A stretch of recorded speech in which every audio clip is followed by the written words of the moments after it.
जय हिंद साथियों। स्वागत है आप सभी का हमारे YouTube चैनल ज्ञान आरबीएल में। साथियों, मैं आपको बता दूं कि हम इस समय देख रहे हैं मौलिक अधिकार यानी कि भाग 3।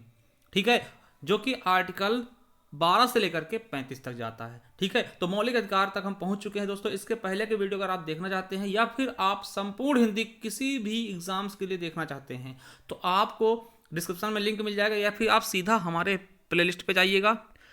और जैसे आप प्लेलिस्ट पे जाएंगे हमारे, देखिए ये आपको पहला प्लेलिस्ट दिखेगा संपूर्ण भारतीय संविधान। ठीक है, इस पे आपको भारतीय संविधान संपूर्ण रूप से आपको देखिए धीरे धीरे दोस्तों आपकी वीडियो बनती रहेंगी। ठीक है, तो आप इसको देखते रहिएगा। ठीक है, इसके अलावा मैं आपको बता दूं कि हमने संपूर्ण हिंदी पढ़ा दी है आप सभी के लिए। यूपी ट्रिपल एस सी के एग्जाम जैसे वीडियो हो गया, जूनियर असिस्टेंट फॉरेस्ट एसआई के लिए आप इस वाले प्लेलिस्ट को पढ़ लीजिएगा। या फिर पुलिस संबंधित कोई भी वैकेंसी आ रही है दोस्तों, यूपी पुलिस रेडियो ऑपरेटर और यूपी एसआई के लिए दोस्तों आप इस वाली हिंदी को पढ़ लीजिएगा। उसके अलावा दोस्तों यूपी स्पेशल की भी क्लासेस हमने दी हैं, तो आप जाकर के एक बार देखिए। ठीक है, क्योंकि आपके लिए दोस्तों ये बहुत ही ज़्यादा फायदेमंद होंगी। ठीक है, चलिए शुरू करते हैं आज की वीडियो को। देखिए, आपको हमने बताया था कि मौलिक अधिकार कितने मौलिक अधिकार दोस्तों 6 हैं। ठीक है, 6 मौलिक अधिकार हैं, जिसमें हमने दोस्तों समता का अधिकार देख लिया था। 14 से 18 तक हमने समता का अधिकार देख लिया था। अब इसके बाद दोस्तों हम देखने वाले हैं स्वतंत्रता का अधिकार। ठीक है, स्वतंत्रता का अधिकार आपसे पूछेगा कि स्वतंत्रता का अधिकार कहां से कहां तक है, तो आर्टिकल 19 से लेकर के 22 तक, यानी 19 हो जाएगा, इसी में 20 आएगा, आर्टिकल 21 आएगा और 22 आएगा। तो चलिए दोस्तों देखते हैं स्वतंत्रता का अधिकार। तो साथियों चलिए देखते हैं। देखिए, स्वतंत्रता का अधिकार आपको पता है आर्टिकल 19 से लेकर के आर्टिकल 22 तक है। ठीक है, 6 प्रकार की स्वतंत्रता अभी वर्तमान में है, जिनमें से दोस्तों हम देखते हैं स्वतंत्रता का अधिकार यानी दूसरा आपका अधिकार क्या है, स्वतंत्रता का अधिकार। देखिए, इसमें आपका आर्टिकल 19 देखते हैं। देखिए, आर्टिकल 19 की अगर मैं बात करता हूं ना, तो इसमें क्या है, तो आप बताएंगे सर वाक्य की स्वतंत्रता, वाक्य एवं अभिव्यक्ति की स्वतंत्रता। ठीक है, समझ सकते हैं कि वाक्य की स्वतंत्रता। ठीक है, इसमें दोस्तों, ठीक है, अब देखिए इसमें मैं आपको बता दूं जो ये है ना, इसमें 6 प्रकार के विशिष्ट अधिकार भी शामिल हैं। ठीक है, कितने प्रकार के, 6 प्रकार के। आपको बताते हैं कि पहले इसमें 7 प्रकार की स्वतंत्रताएं थी। ठीक है, पहले इसमें 7 प्रकार की स्वतंत्रताएं थी, परंतु दोस्तों वर्तमान में अब कितनी, 6 बची हैं। ठीक है, जिसमें कि दोस्तों एक बता दें आपको, एक जो हटाया गया है वो 44वें संविधान संशोधन द्वारा दोस्तों हटा दिया गया, जिसमें संपत्ति का अधिकार था। ठीक है, तो वो चीजें देखिए 9 का है। अब देखिए अनुच्छेद 19 में दोस्तों 6 प्रकार की स्वतंत्रताएं आपको दी गई हैं। ठीक है, 19(1) का ए, देखिए 19(1) में दोस्तों, ठीक है, 19(1) का क्या कहता है, वाक एवं अभिव्यक्ति स्वतंत्रता। समझिए, वाक एवं अभिव्यक्ति स्वतंत्रता दोस्तों बहुत बार पूछता है ये चीजें। देखिए, और वाक एवं अभिव्यक्ति की स्वतंत्रता के अंतर्गत दोस्तों बहुत सी चीजें आएंगी। क्या आ जाएंगी इसके अंतर्गत साथियों, मैं आपको बता दूं, वाक एवं अभिव्यक्ति की स्वतंत्रता के अंतर्गत दोस्तों बहुत चीजें सम्मिलित। जैसे मैं बता दूं आपका कि शांति का अधिकार, आप शांति से रह सकते हैं ना, शांति का अधिकार। ठीक है, मतलब कि आप दोस्तों शांत से रह सकते हैं। प्रेस की स्वतंत्रता देखिए बहुत इंपॉर्टेंट है, ये कई बार पूछा गया कि प्रेस की स्वतंत्रता दोस्तों किस आर्टिकल, देखिए जो ये कानून वाले होते हैं, सॉरी जो ये पत्रकार होते हैं ना, वो किसका आर्टिकल, कौन से आर्टिकल तहत ज्यादा बोल जाते हैं दोस्तों, इसी के तहत है ना, आर्टिकल 19(a) के 1 के तहत है ना, 19(1) के ए के तहत। ठीक है, प्रेस स्वतंत्रता हो गई। और दोस्तों व्यापारिक विज्ञापनों की स्वतंत्रता, जो व्यापारिक विज्ञापन करते हैं, फोन टेपरिंग के विरुद्ध अधिकार जो दोस्तों इसी द्वारा है ना। और आपको बताते हैं कि इसके अंतर्गत दोस्तों आपको बहुत सारी चीजें मिल जाएंगी। ठीक है, कि किसी अखबार को पूर्ण प्रतिबंध के विरुद्ध आप किसी अखबार को प्रतिबंध नहीं कर सकते हैं। ठीक है, और आपको बताया दोस्तों कि प्रदर्शन, ठीक है, प्रदर्शन और विरोध का अधिकार दोस्तों इसी के तहत है। समझिएगा, प्रदर्शन और विरोध का अधिकार इसी तहत है। मगर दोस्तों आपको बता दें कि हड़ताल का अधिकार नहीं, आप हड़ताल नहीं कर सकते दोस्तों, प्रदर्शन और विरोध कर सकते हैं। ठीक है, तो समझ गए होंगे कि वाक एवं अभिव्यक्ति स्वतंत्रता दोस्तों, इससे कई चीजें इसमें छिपी हुई हैं। ठीक है, तो ये चीज आपको समझना होगा। ठीक है, देखिए पहला क्या है, वाक एवं अभिव्यक्ति स्वतंत्रता दोस्तों पूछा है बहुत बार, कई बार पूछता है प्रेस स्वतंत्रता। तो आप बता दें 19, आर्टिकल 19 में प्रेस स्वतंत्रता है। अगर उसमें भी दोस्तों तो आप बता दें आर्टिकल 19(1) का। ठीक है, अब दोस्तों आपको बता दें कि इसी में दोस्तों वाक के अंतर्गत ना मौन रहने का अधिकार है, किसी से कुछ पूछने का अधिकार है। ठीक है, और दोस्तों आपको देखते हैं कि जैसे कि आप देखते हैं कभी जो जनता होती दोस्तों आक्रोश में प्रधानमंत्री का पुतला फूंक देती है या राष्ट्रपति का पुतला फूंक देती है ना, तो वो भी दोस्तों इसी के अंतर्गत अधिकार है। ठीक है, तो ये चीज समझिएगा आप। ठीक है, चलिए दूसरा क्या कहता है, अब 19 में देखिए 6 हैं, अभी वर्तमान में 6 है ना, तो दूसरा क्या कहता है, शांतिपूर्ण सशस्त्र रहित, है ना, शस्त्र रहित दोस्तों सम्मेलन की स्वतंत्रता। आप दोस्तों शांतिपूर्ण से शस्त्र रहित मतलब कोई शस्त्र ना ले जाके एक सभा बटोर सकते हैं, सभा बनाने, सम्मेलन मतलब वो दोस्तों कई लोगों को इकट्ठा करके ना, सम्मेलन है ना, कहते हैं सभा, सम्मेलन में जा रहे हैं ना, तो दोस्तों शांतिपूर्ण तरीके से आप सम्मेलन बना सकते हैं ना, तो वो चीजें। अब देखिए 19 का 1 का सी क्या कहता है कि समूह या संघ, समूह या संघ दोस्तों या सहकारी समिति। देखिए सहकारी समिति दोस्तों ये शब्द जोड़ा गया था 97वां संविधान संशोधन, ये शब्द बाद में जोड़ा गया, ठीक है। 97वां संविधान संशोधन में दोस्तों यहाँ पे सहकारी समिति भी जोड़ दी गई, ठीक है। तो आपकी बनाने स्वतंत्रता, यानी दोस्तों कोई समूह बना सकते हो आप, संगठन बना सकते हो, इसकी स्वतंत्रता भी आपको दी गई है, ठीक है। चलिए अब 1 का डी क्या कहता है, 19 वन का डी कहता है कि भारत के संपूर्ण राज्य क्षेत्र में अबाध आवागमन की स्वतंत्रता, मतलब आप भारत के किसी भी राज्य में दोस्तों अबाध मतलब बिना किसी बाधा के घूम सकते हैं, कहीं भी दोस्तों आप संचरण कर सकते हैं, कहीं भी आप घूम सकते हो। आपको दोस्तों जाना है तमिलनाडु घूमने आप जा सकते, कोई नहीं रोकेगा, है ना। त्रिपुरा जाना जा सकते दोस्तों, जम्मू कश्मीर जाना जा सकते हैं, कोई दिक्कत नहीं। तो वो आपका 1D कहता है, ठीक है।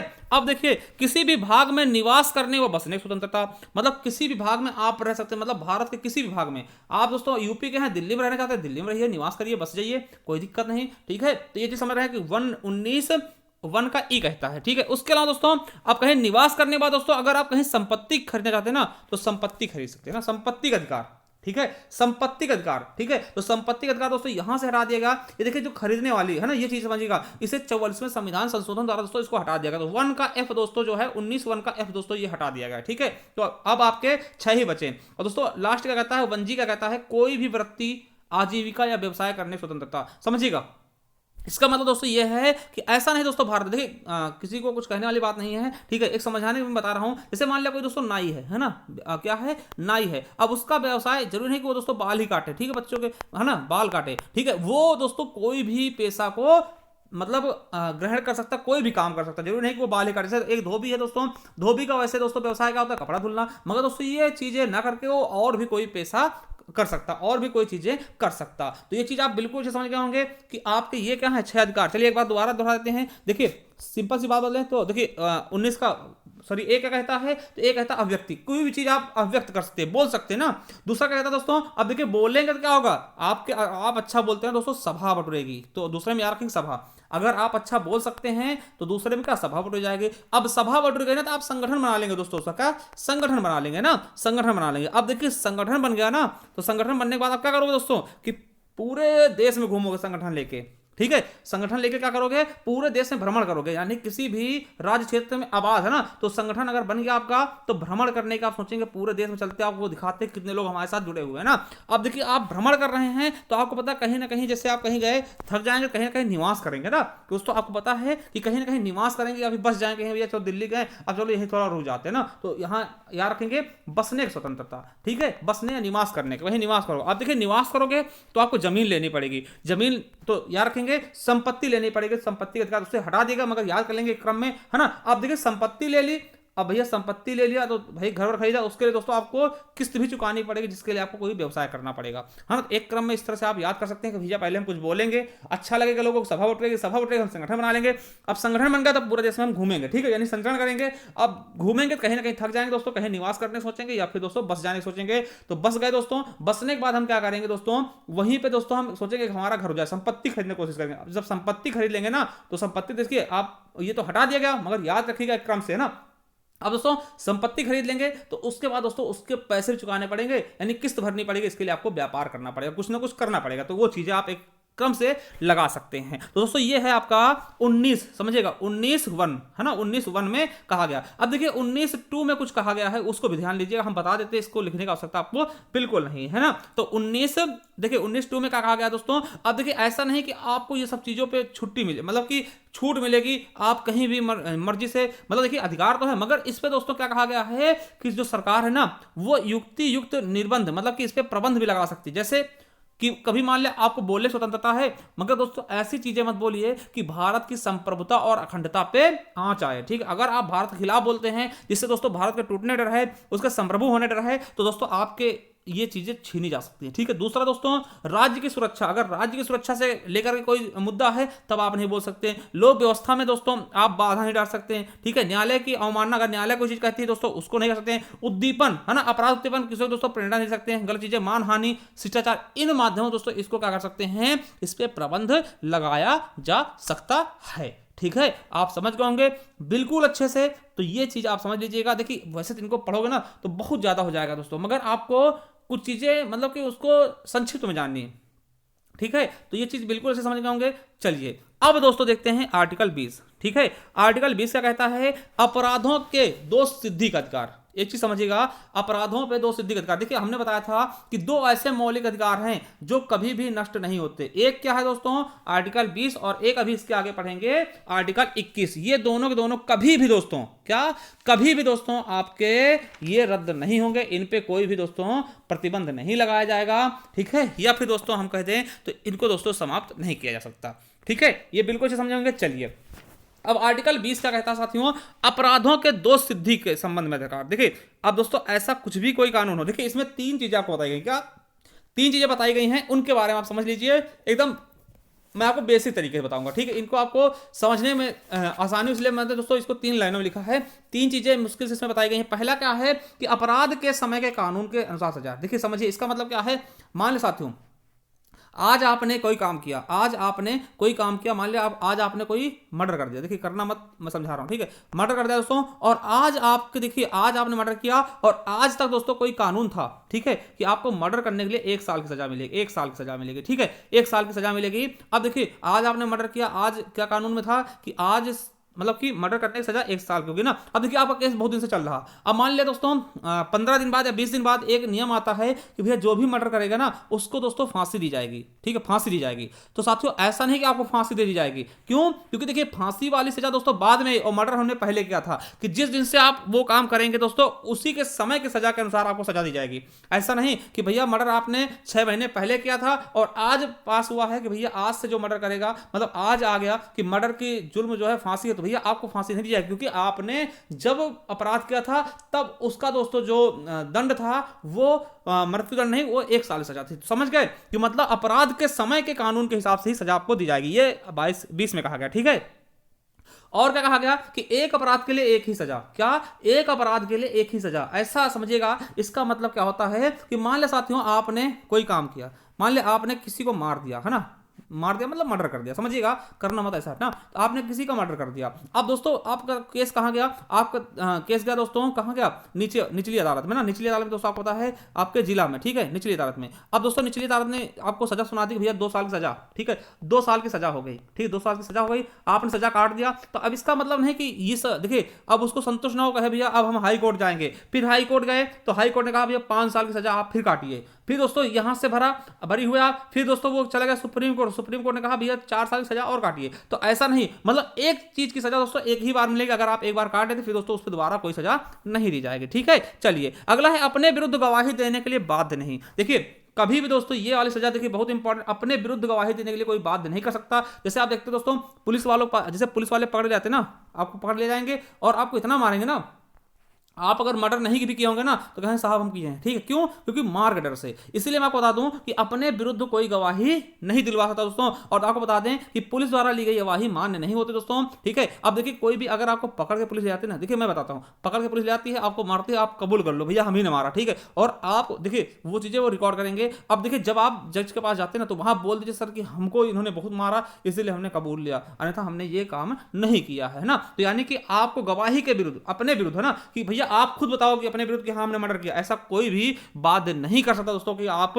अपने ही विरुद्ध गवाही दें। ठीक है, चलिए तो ये 3 चीजें इसमें मेन रूप से हैं। और आपको बता दें कि यह भारतीय नागरिक और विदेशी दोनों प्राप्त है। यह अधिकार जो है भारतीयों और विदेशी दोनों को प्राप्त है। ठीक है, और यह आपातकाल में भी लागू रहता है। ठीक है, तो ये देखिए आपको बिल्कुल अच्छे समझ में आया होगा कि पुलिस के सामने वाली गवाही मानी नहीं जाती, आपको एक अपराध के लिए एक ही सजा मिलेगी। ठीक है, चलिए अब दोस्तों देखते हैं 21 नंबर। 21 नंबर में क्या है? प्राण और दैहिक स्वतंत्रता। समझिएगा बहुत इंपॉर्टेंट है प्राण एवं दैहिक स्वतंत्रता दोस्तों। इसमें बहुत प्रकार की स्वतंत्रता है। मैं आपको अगर गिनाना बैठूंगा ना तो आप गिनते गिनते परेशान हो जाएंगे। ठीक है, तो देखिए इसको हमने इसलिए लिखा भी नहीं है। और दोस्तों ये आपातकाल में लागू होगा। देखिए हमने बताया ना आर्टिकल 20 दो सिद्धि का अधिकार और दोस्तों प्राण एवं दैहिक स्वतंत्रता 21, ये दोनों दोस्तों आपातकाल में भी लागू होते हैं। जैसे इसके अंतर्गत मैं बताऊं आपको क्या क्या आएगा, जैसे जीवन रक्षा का अधिकार है ना, आश्रय का अधिकार, सुनवाई का अधिकार है ना, निष्पक्ष सुनवाई का अधिकार, सोने का अधिकार। आप कहेंगे सर सोने का अधिकार, हाँ बिल्कुल, निजता का आधार, निजता का आधार यानी प्राइवेसी का अधिकार है ना, स्वास्थ्य का अधिकार, सूचना का अधिकार है ना, आपको पता आरटीई है ना, इस तरह के दोस्तों त्वरित कार्यवाही का अधिकार है ना। उसके अलावा हथकड़ी लगाने के यानी आपको हथकड़ी लगा के कोई नहीं ले आ सकता ना, उसके प्रति आपका अधिकार है। विदेशी यात्रा करने का अधिकार, सार्वजनिक फांसी के विरुद्ध अधिकार। ठीक है, इस चीजें मतलब बहुत सी चीजें, कम से कम इसमें दोस्तों आपको 50 अधिकार ऐसे मिलेंगे जो कि इससे संबंधित। तो अधिकार आप अपने आपके किस में दिए गए हैं? आर्टिकल 21 में। बहुत लंबा है दोस्तों, इसके बारे में देखिए ज्यादा आपको बताने की मैं कोशिश भी नहीं करूंगा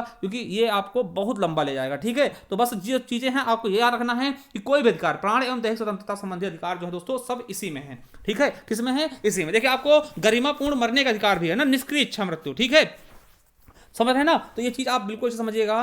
तो इन पे देखिए, जिससे हथकड़ी के विरुद्ध अधिकार आपको हथकड़ी लगा के, जैसे हथकड़ी लगा के नहीं ले जा सकती उसको दोस्तों, वहां से मतलब लेना होगा। ठीक है, परमिशन लेगा तभी आपको लेके जा सकती है ना। गरिमापूर्ण जीवन जीने का अधिकार है, समझिए। इस तरह से बहुत सी चीजें। ठीक है, निजता का अधिकार आपको पता है कि दोस्तों पुट्टू स्वामी बनाम भारत संघ ना, इसमें दोस्तों निजता का अधिकार बताएगा। ठीक है, तो ये चीजें आपको बहुत ही अच्छे से याद रखना है। ठीक, तो जो सारे अधिकार होते हैं अधिकतर दोस्तों इसी में आ जाएंगे। ठीक है, चलिए उसके बाद 21A दोस्तों बहुत ज्यादा इंपॉर्टेंट है, आर्टिकल 21A।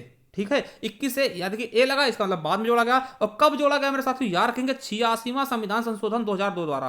ठीक है, याद रखेंगे, बहुत ज्यादा इंपॉर्टेंट। क्या? बहुत ही ज्यादा इंपॉर्टेंट है दोस्तों आर्टिकल 21। आपको बता दें कि मोहिनी जैन बनाम कर्नाटक राज्य के तहत दोस्तों इसको मौलिक अधिकार दिया गया। ठीक है, मौलिक अधिकार का दर्जा दिया गया। ठीक है, एक था उन्नी कृष्णन बनाम आंध्र प्रदेश राज्य दोस्तों, उसके तहत दोस्तों शिक्षा का अधिकार मौलिक अधिकार तो है, परंतु दोस्तों 6 से 14 वर्ष के बच्चों का। ठीक है, ये कहा गया।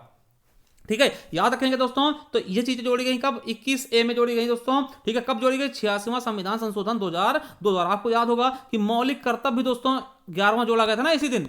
याद रखेंगे ना, मौलिक कर्तव्य भी जोड़ा गया था। तो ये चीजें आपको याद रखना है। और आपको बता दूं कि 6 से 14 वर्ष के बच्चों को शिक्षा का अधिकार दिया गया, किसके द्वारा? 86वें संविधान संशोधन। बहुत बार पूछा गया। ठीक है, 86वें संविधान संशोधन द्वारा आपसे पूछेगा शिक्षा का अधिकार कब जोड़ा गया दोस्तों? 86वें संविधान संशोधन द्वारा। ठीक है, 6 से 14 वर्ष के बच्चों को शिक्षा का अधिकार दिया गया। ठीक है, और आपको बता दें, देखिए इसी के तहत दोस्तों एक एक्ट लाया गया, RTE act, right to education act 2009, है ना। कब दोस्तों? 2009। शिक्षा का अधिकार 2009 लाया गया, जिसको मंजूरी दोस्तों 26 अगस्त 2009 को मिलती है और लागू कब किया था? 1 अप्रैल 2010 से। दोस्तों ये भी क्वेश्चन आपके एग्जाम में पूछा जाता। तो 21A के तहत दोस्तों ये चीजें लाई गई हैं। ठीक है, तो इनको आप बहुत अच्छे से याद रखेंगे दोस्तों। ये चीजें ना आपके परीक्षा के लिए बहुत ज्यादा इंपॉर्टेंट होती हैं। ठीक है, तो इनको आपको बहुत अच्छे से रखना है। ठीक है, चलिए अगला दोस्तों 22 नंबर क्या है? 22 नंबर क्या कहता है? कुछ दशाओं में गिरफ्तारी व निरोध से संरक्षण। यानी कुछ दशाओं में कहा था दोस्तों गिरफ्तारी व निरोध से संरक्षण। दोस्तों आपको निरोध मतलब देखिए निवारक निरोधक जिसको बोलते हैं ना, निवारक निरोध। ठीक है, तो इनके बारे में आपको बताते हैं ये होते क्या है, निरोध क्या है ना, इनके बारे में बताते हैं। देखिए क्या होता है कि आर्टिकल 22 से कहता है कुछ दशाओं में गिरफ्तारी व निरोध से संरक्षण। इसमें 3 प्रकार की स्वतंत्रता दी गई है। ये मैं आपको आराम से, मतलब कि इसको आपको हम बेसिक तरीके से बताना चाह रहा हूं। पहला है गिरफ्तारी का कारण। ठीक है, क्या? गिरफ्तारी कारण। ठीक है, देखिए इसका मतलब क्या होता है गिरफ्तारी कारण? मान ले दोस्तों आपको पुलिस गिरफ्तार करने आई ना, तो आप उससे पूछे भैया काहे लिए गिरफ्तार करते? आप उससे कारण पूछ सकते हैं ना। जैसे कहते हैं ना फिल्मों में आपने देखा होगा कि कोई गिरफ्तार करने आता है ना पुलिस, तो कहते हैं वारंट लाए हो पुलिस साहब, साहब जी वारंट लाए हो, तो पुलिस वाले खिसिया के चले आते हैं ना। तो वही चीज दोस्तों उन्होंने आर्टिकल 22 के तहत दोस्तों पूछा कि गिरफ्तारी कारण, आप हमको गिरफ्तार कर रहे हैं काहे लिए कर रहे हैं? कोई वारंट दिखाओ ना, कोई कारण तो बताओ। ठीक है, अब दोस्तों समझिए दूसरा क्या है। देखिए अगर आपको गिरफ्तार कर लिया जाता है दोस्तों, तो 24 घंटे के भीतर भीतर दोस्तों मजिस्ट्रेट के सामने आपको पेश करेगा वो। ठीक है, ये याद रखिएगा। और देखिए 24 घंटे में दोस्तों यात्रा, ठीक है, यात्रा की जो समय होता है और छुट्टी समय को काट के, ठीक है, तो 24 घंटे के भीतर मजिस्ट्रेट के सामने पेश करेगा। ये चीज देखिए समझिएगा, ये आपके क्या है? अधिकार हैं। और मनपसंद का वकील लेने की सलाह, यानी कि आप जो है अपने मनपसंद के वकील से सलाह ले सकते हैं, इससे आपको रोका नहीं जाएगा। तो 3 प्रकार के ये अधिकार आपको आर्टिकल 22 के तहत दिए गए हैं। ठीक है, अब आप कहेंगे कि सर ये निरोध क्या है ना, तो निवारक निरोध क्या है? इसका पूरा नाम क्या है? निवारक निरोध। समझिए अब देखिए ये क्या होता है, इसके बारे में बताने वाला। देखिए निवारक निरोध समझिएगा, किसी व्यक्ति को नजरबंद करके संभावित अपराध को रोकना। जैसे समझिएगा, जैसे कभी आपने देखा होगा कि इलेक्शन होते, समझिएगा कोई इलेक्शन हो रहा है ना, कहीं पे चुनाव हो रहे हैं, ठीक है, चुनाव हो रहे हैं प्रधानी के। देखिए कुछ लोगों को दोस्तों शंका होती है ये है ना, तो यहां पे दोस्तों ये जो है अपराध जरूर करेंगे, मतलब अपराध कर देंगे या हिंसा बढ़ा देंगे या कहो 2 गुटों में लड़ाई करवा दोस्तों, तो पुलिस क्या करेगी? उनको पहले ही दोस्तों उठा ले जाएगी, है ना। एक हिसाब से इनको नजरबंद कर सकते हैं। ठीक है, उनको उठा ले जाएगी, है ना, पब्लिक से, है ना, समझ सकते हैं। तो दोस्तों ये चीज होती है ना, उसको बोलते हैं क्या? निवारक निरोध। मतलब कि किसी चीज की शंका होने से पहले ही किसी चीज को उठा लेना। ठीक है, आपको याद होगा, अब आपको देखिए ये याद होगा, देखिए जब आपको पता है ना, जब जम्मू कश्मीर में धारा 370 हटाया जा रहा था ना, तब आपने देखा होगा कि महबूबा मुफ्ती हो गई, फारूक अब्दुल्ला हो गए, इन सबको दोस्तों नजरबंद कर दिया गया था ना, धारा 370। कुछ याद आया है ना? तो दोस्तों इन सबको क्यों, देखिए इनको दोस्तों आपको नजरबंद किया, क्यों किया गया था? इनको पता था कि भाई अगर धारा 370 हटेगा ना तो ये अपने आग जरूर बोलेंगे, ठीक है, अपने मुंह से गलत शब्द जरूर बोलेंगे, जिससे दोस्तों वहां की जनता भड़केगी। वहां दोस्तों बहुत बड़ा क्या हो सकता है दोस्तों, आतंक की तरीके से कुछ मतलब कि अपराध हो सकते हैं ना, लोग आपस में भिड़ जाएंगे, ठीक, इनके बोलने से। तो इसलिए दोस्तों इनको पहले ही नजरबंद कर दिया गया ना। तो आप इसका सबसे अच्छा उदाहरण यही देख सकते हैं, ठीक है। निवारक निरोध का मतलब होता है कि किसी व्यक्ति को नजरबंद करके संभावित आने वाले जो समय में जो अपराध हो रहे हैं उनको रोक देना, ठीक है। देखिए आपको बता दें कि ये कब होता है, तो मात्र संदेह के आधार पर किसी को हिरासत में ले लेना, ठीक है, संदेह केवल है कि ये गलत करेगा ना, अथवा दोस्तों अपराध करने से पहले किसी व्यक्ति को नजरबंद कर देना, यही क्या होता है, निवारक निरोध कहलाता है। अब देखिए कब कितने दिन के लिए हो सकती है, आपको बताते हैं कि निवारक निरोध दोस्तों एक बार में 3 महीने ज्यादा नहीं दे सकते किसी को। देखिए 3 माह तक किसी को भी बंदी बनाया जा सकता है, देखिए किसी को भी अधिकतम दोस्तों 3 महीने तक। अब देखिए आप कहेंगे सर कि जो महबूबा मुफ्ती इनको कई दिन तक रखा था, 3 महीने ज्यादा। हाँ देखिए अब दोस्तों समझिए, अगर 3 महीने ज्यादा रखना ना तो 3 माह से अधिक समय के लिए बंदी बनाने है दोस्तों न्यायिक समिति द्वारा अनुशंसा आवश्यक होगी, कि न्यायिक समिति से दोस्तों आपको परमिशन लेनी होगी। अगर दोस्तों और ज्यादा करना है तो दोस्तों ये चीजें देखिए, ये जो हक है ना, ये जो चीजें है ना, ये संसद के पास होती है। अब देखिए संसद चाहे ना जो 3 महीना ना इसको दोस्तों बढ़ा भी सकती है। देखिए संसद विधि द्वारा अधिकतम समय सीमा का निर्धारण अपने आप से कर सकती है दोस्तों, बिल्कुल अच्छे समझे होंगे, ठीक है। अब देखिए जो कुछ कानून है, निवारक निरोध संबंधी कानून बनाए गए थे, आपको पता होना चाहिए, तो इनके बारे में थोड़ा मैं चर्चा कर दूं। वैसे बेसिक चीजें मैं बता दूंगा, ज्यादा कुछ समझना नहीं है। जैसे दोस्तों आंतरिक सुरक्षा अधिनियम, क्या दोस्तों, आंतरिक सुरक्षा अधिनियम, साथियों ये चीज आपको पता होगा कि आंतरिक सुरक्षा अधिनियम दोस्तों ये 1971 में आया था, ठीक है। आंतरिक सुरक्षा अधिनियम दोस्तों, जिसको हम क्या बोलते हैं, दोस्तों मीसा, MISA, क्या बोलते हैं, MISA 1971 में लाया गया था, ठीक है। और आपको बता दें ये कब लाया गया था दोस्तों, ये दोस्तों युद्ध के समय ना, तत्कालिक परिस्थितियां थी जब दोस्तों युद्ध हो रहा था हमारा, ठीक है, पाकिस्तान के साथ, और देश की एकता अखंडता को दोस्तों देखते हुए चीजें लाई गई थी। मगर दोस्तों मैं आपको बताता हूं इसका दुरुपयोग किया था, 1975 में आपातकाल इंदिरा गांधी लगा के, ठीक है। इसलिए दोस्तों फिर इसको दोस्तों जब से दोबारा दोस्तों जनता पार्टी सरकार आती है 1978 में इसको रद्द कर देती, समझ गए। उसके बाद दोस्तों रासुका बहुत प्रसिद्ध है दोस्तों, आप कहते हैं रासुका लग जाएगा, आप देखे होंगे किसको, योगी आदित्यनाथ को सुनते होंगे, कहेंगे इन पे रासुका लगाओ। जैसे आपने सोचा होगा, सुना होगा ना, जब कोरोना आया था तो जो इंजेक्शन लगाने जाते थे या फिर टीका लगाने जाते थे उनको लोग पथराव करते थे, तो है ना, तो योगी आदित्यनाथ कहते हैं इनके ऊपर NSA लगाओ। NSA मतलब कि नेशनल सिक्योरिटी एक्ट, यानी कि रासुका लगा दो ना 1980। अब देखिए तो ये रासुका बहुत प्रसिद्ध है दोस्तों, 1980 में लाया गया था ना, राष्ट्रीय सुरक्षा कानून, NSA भी कहते हैं, NSA है ना, इंग्लिश में NSA कहेंगे, है ना, क्या होगा, नेशनल सिक्योरिटी एक्ट, ठीक है। आपको बता दें ये भारत या राज्यों की सुरक्षा के लिए लगाया था। और आपको बता देना कि ये चीज याद रखेंगे दोस्तों, अधिकतम निवारक अवधि दोस्तों, इसमें अधिकतम कितने दिन तक, 12 महीने तक दोस्तों आपको निवारक रख सकते हैं, मतलब कि नजरबंद कर सकते हैं ना, आपको बता दें, ठीक। तो ये चीजें आपको याद रखना है कि ये चीजें देखिए, ये क्या होता है, जैसे मान लिया कि कोई ड्यूटी तैनात है ना, कोई ड्यूटी तैनात है दोस्तों, उन पे दोस्तों आप हमला करते तो आपके ऊपर रासुका लगाई जा सकती है। चाहे वो पुलिस हो गया दोस्तों, ड्यूटी तैनात है, आप पुलिस को मार देते हैं तो आपके ऊपर रासुका लग सकता है। उसके बाद दोस्तों बताते हैं एक टाडा आया था, टाडा का फुल फॉर्म क्या होता है ना, आतंकवादी एवं विध्वंस, है ना, गतिविधियां दोस्तों 1985 में लगा, इसको 1995 में समाप्त कर दिया, ठीक है। इसके क्या हुआ, अब देखिए इसमें क्या होता है दोस्तों, 1 साल तक बिना ट्रायल के बंदी बना सकते थे, ठीक है। ये चीज आपको पता होनी चाहिए। जैसे दोस्तों इस एक्ट के तहत दोस्तों संजय दत्त पे लगाया गया था ना, टाडा वाला क्या लगाया गया था, संजय दत्त पे लगाया गया, आपको पता होगा संजय दत्त की कहानी, है ना, तो याद रखेंगे संजय दत्त पे ये एक्ट लगाया गया था, इसको 1995 में समाप्त कर दिया। एक होता दोस्तों पोटा, क्या दोस्तों, पोटा एक्ट, जिस आतंकवादी गतिविधि निरोधक कानून दोस्तों 2002, है ना, इसे दोस्तों 2005 में समाप्त कर दिएगा, ठीक है। देखिए कांग्रेस द्वारा इसको समझिएगा, है ना, तो दोस्तों ये चीज समझिएगा कि 2005 में इसको समाप्त कर देगा। देखिए इसे किस पे लगाएगा दोस्तों, आपको पता होगा, जैसे अफजल गुरु पे, है ना, और दोस्तों रघुराज, है ना, के ऊपर ना, रघुराज प्रताप सिंह के ऊपर लगाया गया था ना, ये चीजें याद रखेंगे यूपी के, ठीक। तो ये चीजें है ना, समझिएगा। और दोस्तों अगला है गैर कानूनी गतिविधियां जैसे निवारक, है ना, संशोधन अधिनियम 2008, तो ये चीज आपको याद रखना है। तो ये कुछ निवारक अधिनियम थे, ठीक है। तो ये चीज बिल्कुल अच्छे समझ में आएगा कि हम कहना क्या चाह रहे हैं दोस्तों, और आप समझना क्या चाह रहे हैं। अगर आपको बिल्कुल अच्छे समझ में आया ना तो एक बार भैया चैनल सब्सक्राइब कर लीजिएगा, बेल आइकन प्रेस करिएगा, और हमारा टेलीग्राम चैनल ज्वाइन कर लो भैया, उसमें PDF मिल जाएंगे आपको, जिसका नाम है ज्ञान RBL ऑफिशियल, है ना, ज्ञान RBL ऑफिशियल दोस्तों, ये टेलीग्राम चैनल है जिसपे आपको PDF मिल जाएंगे, ठीक है। तो चाहिए तुरंत दोस्तों चैनल भी सब्सक्राइब कर लो यार, इतना अच्छा पढ़ा रहे हैं आप लोगों के लिए, है ना। एक एक चीज हम चाहते हैं डीपली आपको पढ़ाएं ना, कि देखिए आप एक बार संविधान पढ़ लेंगे ना, फिर आपको पढ़ने की आवश्यकता ही नहीं पड़ेगी, ठीक है, ये मेरा वादा है। मगर आप लोग भी थोड़ा हेल्प करिएगा, वीडियो शेयर कर दीजिएगा, क्योंकि देखिए व्यू बहुत कम आते हैं, थोड़ा सा मोटिवेशन हमारा डाउन होता है। थैंक यू, धन्यवाद।